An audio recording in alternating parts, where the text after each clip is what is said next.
Welcome to another episode of the Headed Home podcast. What are you stuttering there? Why don't you kick us off today? Okay. So we're talking about courage and confidence today. I feel like this is an important topic in the real estate world lately. What do you think? I think it's a very important topic. I mean, it's generally always an important topic, but I think particularly now. Okay, so I have a question for you. Shoot.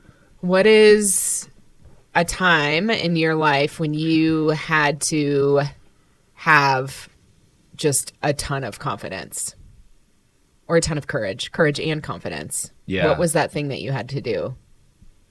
Well, in the mortgage business, when I first started, it was really important to have courage to put myself out there in a brand new industry. It was new to me, and I came from the restaurant business and got into the mortgage business and got thrown into sales within the first year and just really felt like I was an imposter, like the imposter syndrome. So I think that was a time that I can think of that I really had to put myself out there in order to be successful. Mm-hmm. And there's a connection between courage and confidence, right? Like what is it? I think that courage has to be right before being confident. Mm-hmm. Being confident. Mm-hmm. You have to have courage first. Like you're not going to have confidence until you just have the courage to do something. Right. So confidence comes from being courageous. Right. Okay. So because I think about this, and this was on my mind yesterday because I did something yesterday that frankly was really uncomfortable for me. But I think that you're never going to walk into a situation at first with something that you do new feeling necessarily super confident about it. Like you actually have to just have action. Yep. And be brave and do that thing. I agree. So because I think there's skills that you can build in your life that help you just kind of like sustain those types of things that you need to do in order to feel confident in different parts of your life, right? So what are like some of the things that maybe you need to build or like focus on in order to have this sense of confidence in your life? I feel like I'm grilling you right now. No, you are. But no, I mean, there's a lot. And I think that's why this is going to be a good episode because we'll talk about some of those, habits and systems that we have in place. But I think you mentioned it, like taking action every day. Like in this market, you mentioned it's a tough market for real estate. It's a tough market for mortgages. It's a tough market for a lot of industries. Yeah. Like the economy is struggling in a lot of ways. And I think that I know I have felt this where you almost freeze. Yeah. You're like, okay, what I was doing isn't working anymore. And so, okay, that's not working. And so you almost like you can get paralyzed, and I think what I'll just throw out there is like, what I have to remember is just to continue taking action despite feeling like it's not working or despite fear, despite discomfort. You have to just keep taking action. As you're like talking about this, and for the people watching the video and obviously people listening, you can't see it, but I'm looking up in our office at the Gallegos family values, and literally the last thing on the list is do the hard things even when you don't want to. And you never want to. Like I think that when we talk about doing things in business or outside of business that we know are the right things to do, it's like you just have this level of discomfort all of the time because it's not the easiest thing to do. The easiest thing to do is to not put yourself out there. The easiest thing to do is to stop and just do nothing, right? Because that doesn't mean that you have to like put yourself out there in uncomfortable situations or things or ways in which you've never done something before. But you're also not going to get results if you do that. Right. I like this quote: courage is not the absence of fear, but rather the judgment that something else is more important than fear. That's by Ambrose Redmoon. And I think I like that because it brings us back to that conversation of like, why are you doing those hard things even when you don't want to do those? Like what is your why? What are your goals? What are your values? So I think that's important. Just a couple books I just want to throw out there, and we'll have a few book recommendations throughout this, but Courage is Calling by Ryan Holiday. It's so freaking good. I love Ryan Holiday and read that book at the beginning of 2022. Great book if you're struggling with confidence, or if you're looking for courage. Hold on. A Do lot you of really think good examples could there. Ryan Holiday quite possibly be our favorite author? I think right now he is. He's I mine. mean, I think I feel like different stages of my life need like a different type of I don't know. I have a different like favorite author, but I think yeah. right now like his stuff is really hits home. Like every book is so good. Yeah. Like every it's yeah, Courage is Calling is a great book. I was thinking about as we were kind of talking about this podcast, I've done a training a number of times for leaders around like managing and leading through hard times and like what sort of things you have to focus on if you're a leader, and what sort of things do you need to do with your team specifically to kind of like build them up. And the guy that I always talk about in these trainings is Ernest Shackleton. Okay. Do you have ever talked to you about him? No. Who's Ernest So Shackleton? Ernest Shackleton is the guy who like had this voyage to Antarctica. And he was like convinced that he was going to take this team to Antarctica. And all of a sudden, like he was okay. like weeks or months in, their ship is like surrounded by ice. I mean, they literally like couldn't move. They were like frozen in the ocean. And so he had essentially had to decide how he was going to like get his like crew through like months of they didn't know if they were going to like survive. And Did so they survive? yeah, he got them I through. do remember you telling me that. Yeah. That's crazy. And so he did all of these things, some of the things that we're going to talk about, but he did all of these things to ensure that like he as a leader was taken care of and like doing the best things for him through a difficult time, and that he was doing things for his crew. And so I think a lot of, when we're facing something scary or we're facing self-doubt or whatever those things are, there's things that we can really do. And the reason I'm bringing up Ernest Shackleton is because one of the things that has helped me through difficult times in my life when I'm feeling fear is like listening to stories of other people who've gone through really hard shit. Right. And I think sometimes when we're just like in our lives, we forget that there's this like whole world out there of like really difficult situations that people have like gone through. And had courage and had courage through. And so we just think like, oh, no one understands, or, oh, this is so hard for me. But like when you listen to other people's stories, I think it just provides a level of understanding of like, okay, like if they went through this, like if you're freaking frozen in the middle of the ocean and this man found a way to get everyone to safety like months later and survived and they were all in good spirits, like I can like give this really like hard talk, or I can do this thing that makes me so uncomfortable, Right. No, I think that's great. And I think attitude is so important when we're going through a hard time, and just your perception, and, talking about having courage in the face of fear. I think a lot of times, like you mentioned, a hard talk, Right.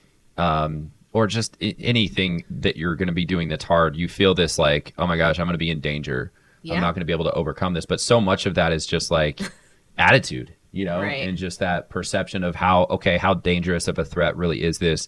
What is the worst case scenario? But then, yeah, I think like listening to people's stories and, it just having that sort of like positive influence of that successful outcome Yep. can help you build confidence and just do it. At least take action, Literally just do it. Like that's a big part of it. I was talking to my friend Janelle yesterday, and we were joking around about this talk I had to give yesterday. And she's like, isn't it so funny how archaic our brains are, because your brain like looks at something like that and thinks that a lion is chasing you.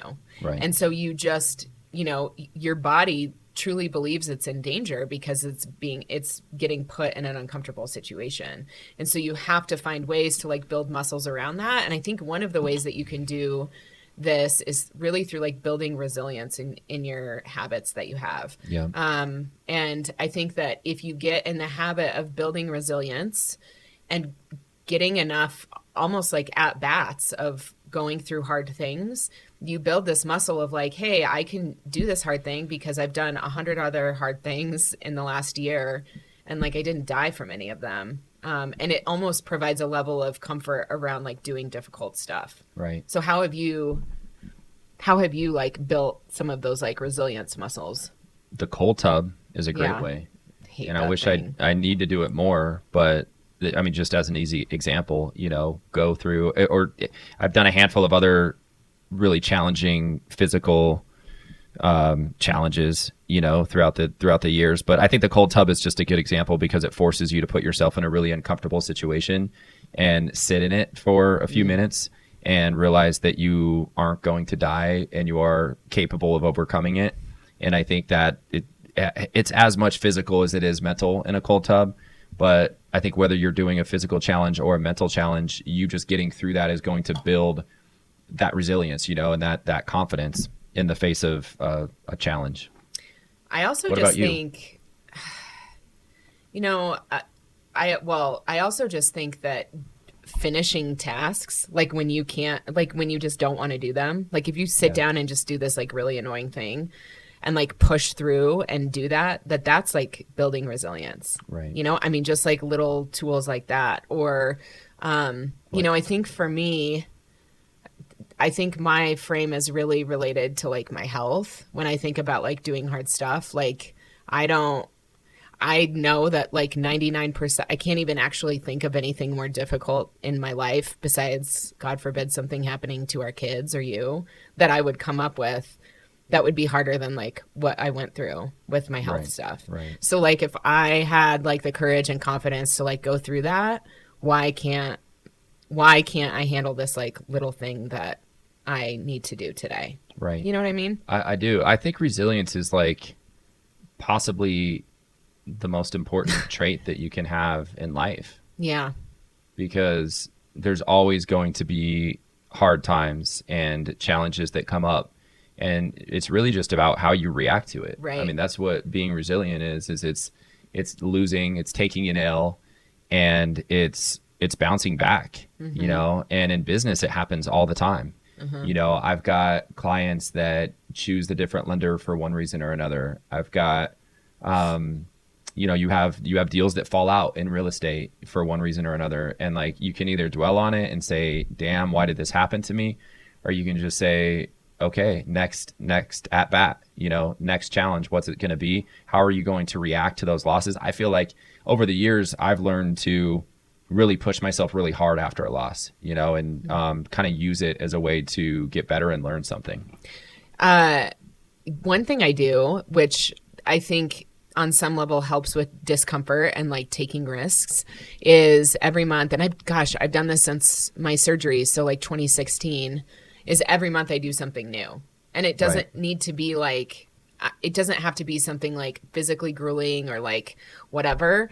But I think like what has been really helpful for me in looking back is like intentionally focusing on like doing new stuff every month, like puts you out of your comfort zone. And you're just, I mean, literally, it could be anything, but it does provide a level of discomfort that potentially you wouldn't have if you just have the same hobbies, do the same things. Like you're not going to have that discomfort that you need to have in order to build some of those like resilient skills. What's an example of one of those things that you've done? I mean, I think one of the hardest ones for us, and I know this scared the freaking crap out of you, was that hot air balloon. Yeah, that was not fun. I mean, it was cool, It but was cool, but like also like we were in a basket yeah, in the air, just right. like Without a lot of control. right. Yeah. That was a tough one. I think climbing a new 14er. And again, that's something I want to do, but it's also uncomfortable. It's not enjoyable getting up like at 3 a.m. to drive to one. It certainly, it's hard on my body. It's mentally taxing, but I also like appreciate it because I think it allows me an opportunity to physically reflect and mentally reflect on like when I'm going through a hard thing, like how do I respond mentally? And climbing a mountain actually will teach you a lot about how you respond to hard stuff. Yeah, and it's a calculated risk. Yeah. Yeah. It is a risk. You're putting yourself in a challenging situation, but at the same time, it's relatively safe. Right. But like as you're building that muscle or building that resiliency or discomfort muscle, you don't need to go out and do just crazy shit all the time. Right. I think it's just like those very little things that I mean, even like the cold tub, like you can just put things in your schedule as much as you can to like just keep like a level of discomfort, you know? Right. Even a workout every day, Right. as easy as that Because I sounds. think physically, your physical challenges transfer over to mental, Right. you It's know? all connected. I like this quote by Albert Einstein: "A ship is always safe at the shore, but that is not what it is built for." You're like really full of quotes I got a today. bunch of quotes. And another book recommendation, another Ryan Holiday one, "The Obstacle is the Way: The Timeless Art of Turning Trials into Triumph." A lot of examples in there as well. Do you know what I love about his books? I love that he tells stories about historical leaders Right. that have Oh, I like love gone that. through Yep. something because it just, I feel like connecting to like people is just such a good way to like learn from them. Oh, I agree. Yeah. I know. And I do. And I do. And that's the episode. Just kidding. Well, no, that's been helping me a lot lately. I think we talked about that a little bit yesterday. In the mortgage community, there's a YouTube channel through Mortgage Coach that I go and listen to, and it's other loan officers across the country that are just talking about the market and talking about their business and what they're going through. And it's helpful because like you do feel alone a lot, like in a slower market when you're used to just, okay, business is just rolling in, and then, or you're used to that in a busy market, but then in a slower market, there's a lot more outbound stuff that you need to be doing. And you can kind of get confused or start to get paralyzed by what should I be doing? And it's good to just listen to other people in your situation. So I would, highly recommend trying to find a group like that or just resources like that where you can not feel like you're the only one going through it. Well, and you bring up a good point, like surrounding yourself with people that can guide you and encourage you. Right. Because I think what happens sometimes, and I've been really working on this year, but like trying to figure out what those like inputs into my brain are. Like, are you putting good inputs into your brain? Are you putting inputs that are making things feel negative? Are you putting in inputs of people or influences that are making you a better person, or are they not making you a better person? Right. And so I think like when you are in a place where you have to have like a higher level of courage and confidence, you need to go out and intentionally find people that are going to build that up in you. And that's tough because, I mean, God, just like your phone, and it's just like there's so many distractions just tugging at you. Yeah. That are meant to get your attention. So, like you said, you do have to be really intentional about what information that you're seeking out. Right. Yeah, it's so hard. Yeah. Go ahead. No, I was going to say, I think that go ahead. Cultivating a growth mindset is really important. I haven't really made fun of you in this episode. No, I don't have anything. I know. I feel like we're just on a serious note. We got right into it. No, but you can run your mouth. Well, no, I will. I'm just trying to surround. I'm just trying to surround you with encouragement and support. Oh, is that what you're and trying be to a good do? input into your brain? Yeah, I think you're a good input. You're a great input. Okay, what were you saying about growth mindset? I don't even know. Well, no. I think okay. I think I had written this down. Like cultivating a growth mindset is important because it also gives you something to focus on. Like in a time where maybe you're going through a difficult situation, and we're talking about building confidence Right. and keeping courage up.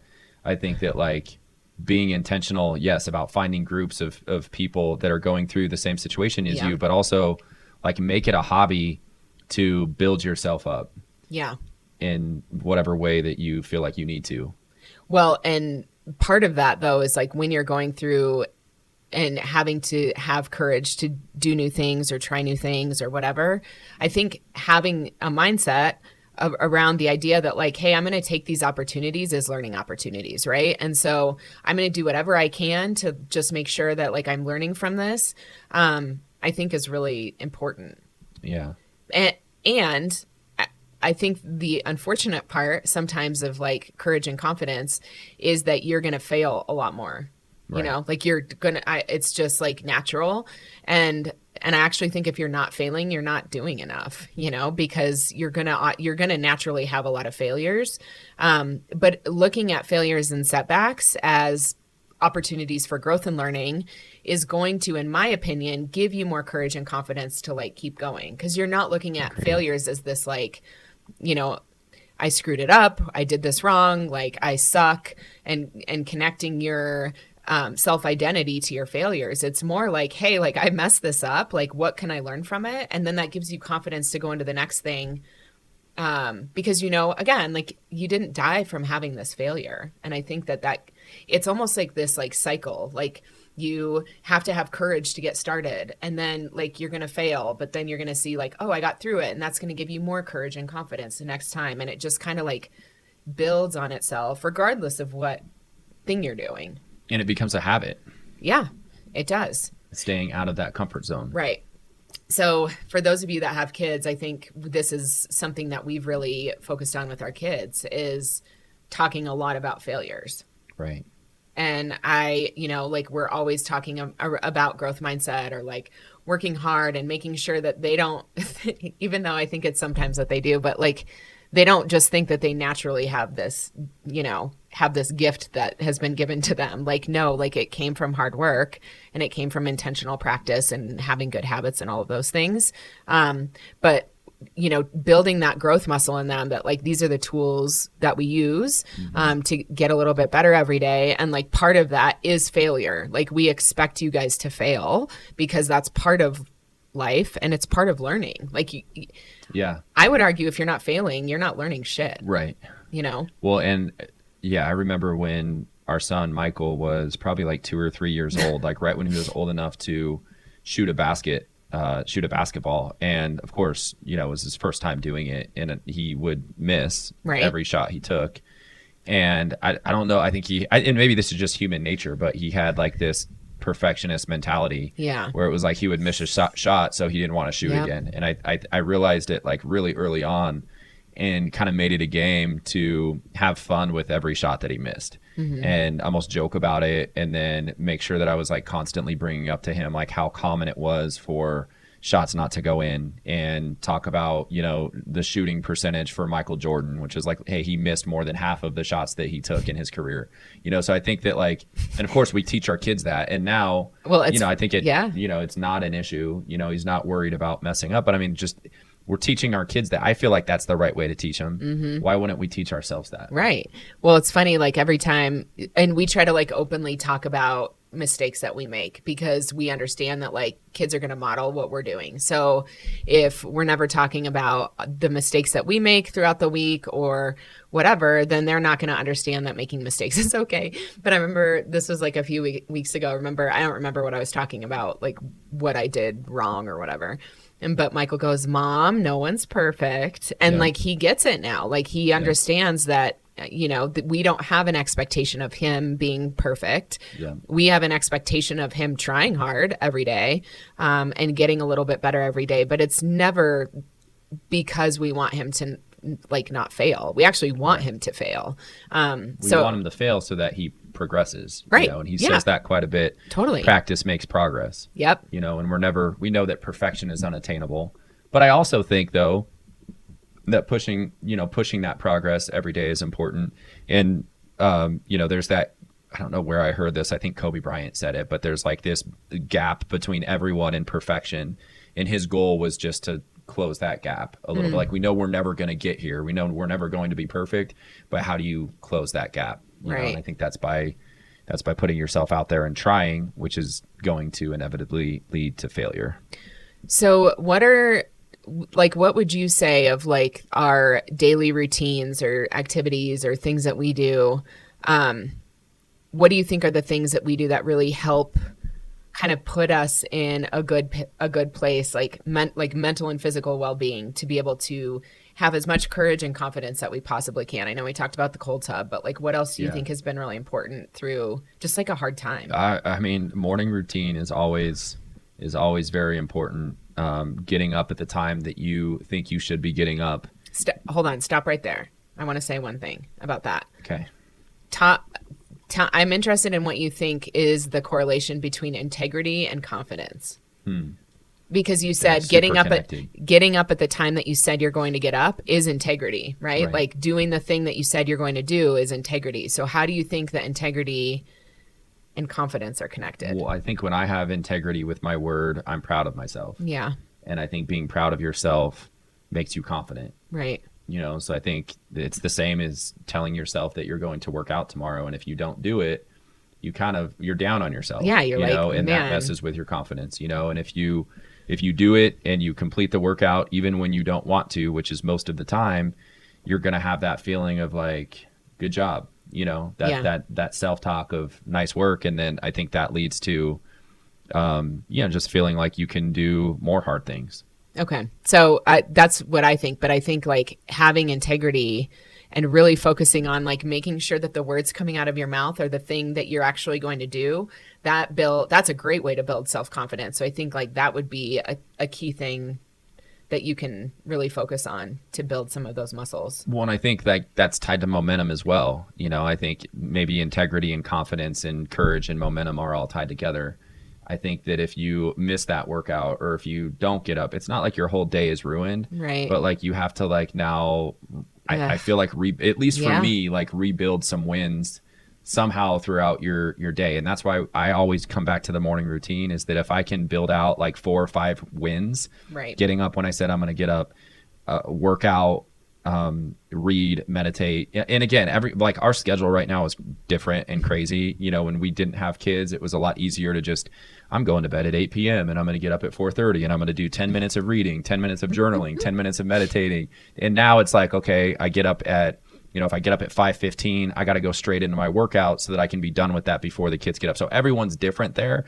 But I think whatever you're going through, whatever your schedule looks like, try and build out something in the morning before your family gets up at least to kick out 2 or 3 things that will give you some wins to build momentum, to give you confidence, and to maintain integrity. What would you say is one of the most important things you do in the morning that helps with that? Exercise. Why? Because it is more challenging than reading or meditating or, I guess it's not as hard as the cold tub, but I don't do the cold tub every day. That cold But I'd tub, say man. exercising for sure. Yeah, I would say same with me. Like that's like my one non-negotiable. Like every day I have to do it. Yeah. Everything else, like depending on time, but that for sure has to get done. And it doesn't have to be a crazy workout, right? No, I mine are like 30 minutes and that's it. Yeah. For me, it's like my like mental and physical well-being like depend on that, So I don't know. What else? Yeah. I think that's super important, failing, analyzing your failures, making sure that you're identifying lessons learned. I think that's just a mindset shift. What's like going for no. What's like a routine or system where people can do that? Like, do you have, I feel like you do, like where you have like a document that you like write, if something doesn't go right, you have like a document where you like learned a lesson. Yeah. From it. Like just what did I learn today lesson, that you can just keep as a Word document. That's what I do on my computer. And that has to do with, things that just come up at work. But I also think like building something on your calendar that is going to be challenging you. I mean, in sales, it's pretty easy. It's like at least an hour of prospecting a day. So if you want to get said no to, if you want to face some rejection, if you want to get some failure in, I mean, just prospect a little bit every day. And 8 out of 10, calls that you make are going to be no, or you're going to get hung up on or whatever. And that, I mean, you have to take those so that you can get to those 2 or 3 that say yes, that would be a positive outcome to the call. Mm-hmm. The one thing we didn't talk about, which I think is important, is when you are going through like a really hard time, or it is requiring a lot of you to, you have to be on for a lot. Or I know in the last couple of weeks, I felt like this, like I'm doing so much new stuff that my brain feels like mentally overwhelmed. I think we also like talking about the importance of like resting, like your mind, resting your body, like meditating. I mean, doing those things that like, and you say this a lot, but like I need like as much peace as possible. Yeah. I mean, you do a better don't job. Rest. I don't. I'm terrible at it. Yeah, you just can go. But I Yes. think that's why you get overwhelmed. Right. No, totally. Right. Because I keep doing stuff and I don't ever give myself time to breathe or like set those boundaries, which you do, I would say, a really good job of.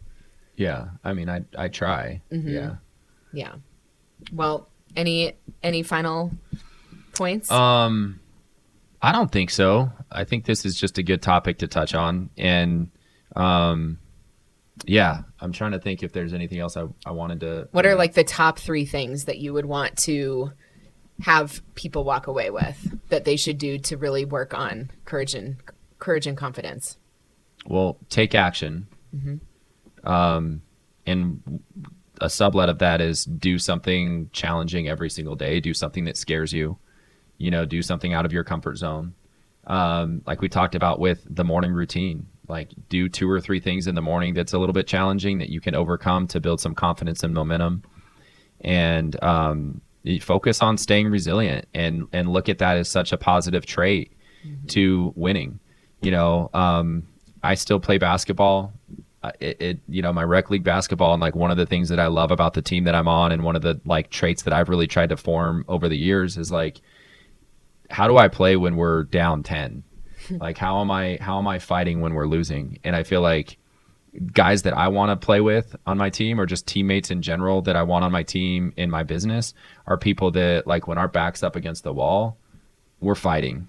And we may lose the game, but like what a great feeling that is to just come back from being down 10, So I feel like building that resilience through continuing to fight even when you're down is awesome. You're so cute sometimes, you know that? Thanks, babe. So are you. Do you have any last words? No, I feel I like think this is just all. I know. I just feel like I was like hassling you the whole time. I No, know, me I too. feel like those are really good points. This was Hopefully, this is helpful to people who are going through and feeling like they need to have more courage and confidence to do some of the things that they're being asked to do, whether it's professionally or personally. But we hope you enjoyed this episode. Yes. Thank you for watching, and we'll see you next time.